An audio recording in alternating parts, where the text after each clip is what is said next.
Italy, January 1956. A new multi-purpose vehicle is about to make its debut. But is it a car, a van, a taxi, or a bus? Or is it all of these? Or is it none? Even more startling than its combined use is its astonishingly unique aesthetic, making it an instant design icon as well as the new Italian workhorse of the road. This is the story of the Fiat 600 Multipla, Italy's everything vehicle. Hi, this is Jeffrey.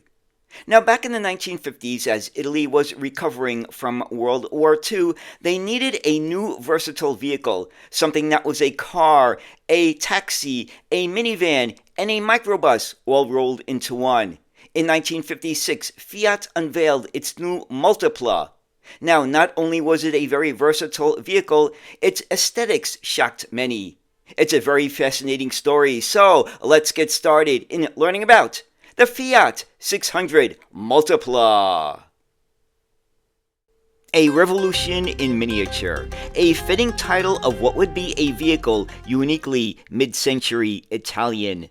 In the mid to late 1950s, Italy was on the rise from post-war austerity to economic stability. Cities were modernizing, and the need for affordable transport, both for people and small businesses, was soaring. But there would soon be a clever solution, part car, part van, and as some would say, the first true minivan or microbus, rivaling the 1932 Stout Scarab for that title. Introduced in 1955, the Fiat 600 was a small, rear-engined car, originally codenamed Progetto 100 or Project 100, and it mirrored the layout of the Volkswagen Beetle and the Renault 4CV of the same era. But Fiat engineers, led by Dante Giacosa, began to reimagine the 600's platform by moving the driver and front passenger over the front axle, freeing up interior space. This would give the new vehicle a distinctive, stub-nosed look, compact on the outside, but surprisingly roomy within. And so, what would this new revolutionary vehicle introduced at the Brussels Motor Show in 1956 be? It was the Fiat 600 Multipla. More than anything else, it was the uniquely contoured outline of the Multipla that amazed potential customers. Unlike a family car or station wagon, the vehicle had an egg-shaped design with a tall and nearly flat front. The windshield was situated ahead of the front wheels, similar to a cab-over-engine vehicle, although the power plant was located at the rear. And the front doors were of the rear-hinged or suicide type, creating an easily accessible interior. And from its side profile view, you may not be able to tell if it was coming or going. In the late 1950s and early 1960s, the 600 Multipla became a common sight on Italian streets and was known as a family workhorse. 3 versions were produced, which were a 4 to 5-seater version. It had 2 rows of seats, a fixed front bench seat for driver and passenger, and a fold-down rear bench for 2 or 3 passengers, creating a rear cargo space. A 6-seater version. It had 3 rows of seats, a fixed front bench seat for driver and passenger, plus 4 single rear seats in 2 rows. The 2 rows of rear seats could be individually folded flat to the floor, allowing for a reconfigurable cargo area with an even loading surface. And finally, the taxi version, introduced at the April 1956 Turin Motor Show with a very configurable interior. And there would be some very exceptional bus-like variations to come.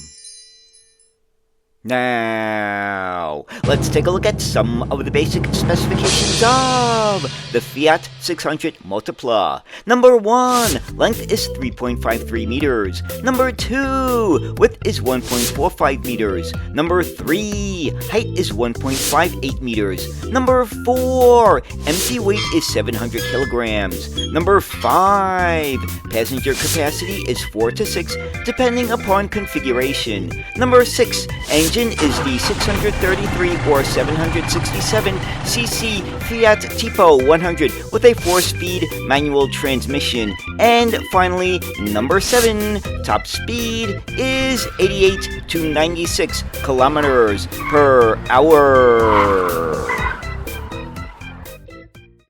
The Multipla had an exceptional influence in its own era, as well as the future.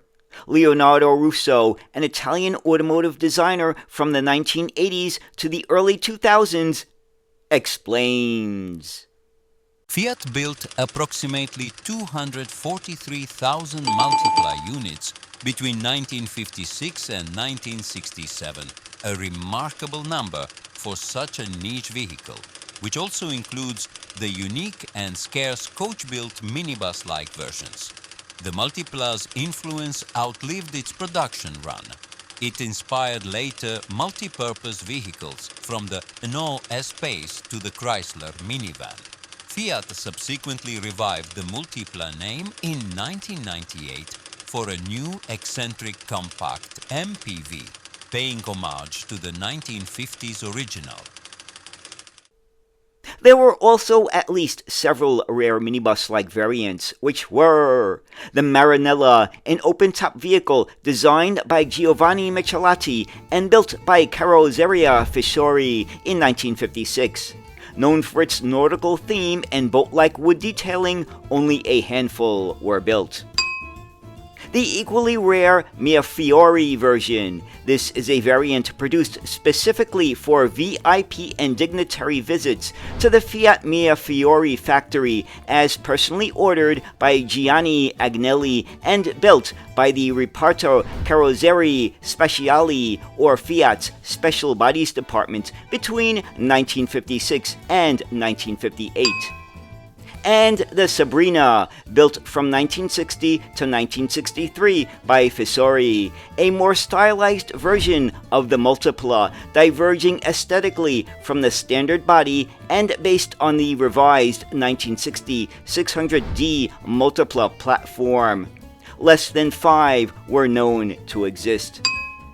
And even lesser known was the Michelotti-designed Spiaggia and the Spiaggetta, the latter of which looked like it was straight from a sci-fi TV series. And finally, there was the Eden Rock, an exotic Pininfarina-designed special version based on the Multipla for the Agnelli family to use in their personal home, the Villa Leopolda. Truly, the versatile Multipla 600 was the super small vehicle with quite an outsized influence. And so there it is, the story of the Fiat 600 Multipla, one of the most versatile compact vehicles ever produced. Now, one last comment about the Multipla. There were so many other variations of this vehicle that I simply could not get to in this video, such as golf carts and other minibuses produced by other manufacturers besides Fiat using the 600 platform.